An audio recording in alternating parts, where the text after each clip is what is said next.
Հարգելի քաղաքացի, այս տարի ՀՀ քաղաքացի եւ միաժամանակ ՀՀ ռեզիդենտ բոլոր չափահաս քաղաքացիները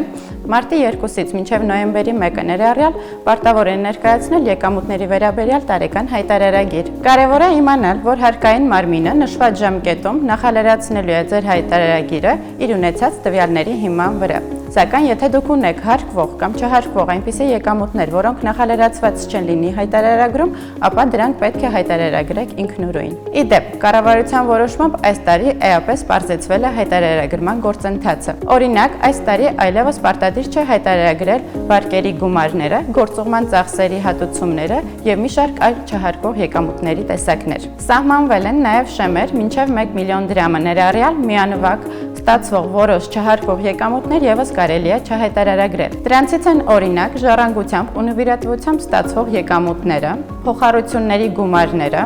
գույքի վաճառքից ստացվող եկամուտները, բացառությամբ հողամասի վաճառքից ստացվող եկամուտների, ընտանիքի անդամի մահվան դեպքում միանվագ ստացվող գումարները եւ այլն։ Ի դեպ, հայտարարագրման ենթակա չեն ընտանիքի անդամներից ստացվող չհարկվող եկամուտները, անկախ դրանց չափից։ Այս կարգավորմամբ ընտանիքի անդամ են համարվում ամուսինը, ծնողները, քույրերն ու եղբայրները, զավակները, տատերն ու պապերը, ինչպես նաև թոռները։ Նշենք, որ այս տարվանից նպաստները, թոշակները, սոցիալական օժանդակություններն ու զինծառայողների ապահովագրության հիմնադրամից ստացվող հատուցումները լրացվում են ինքնաշխատ։ Եվ ամենակարևորը, եթե ցանկանում եք օգտվել սոցիալական ծախսի վերադարձի հնարավորությունից, ապա ձեր հայտարարագիրը պետք է լրացնեք ինքներդ եւ հաստատեք այն էլեկտրոնային ստորագրությամբ։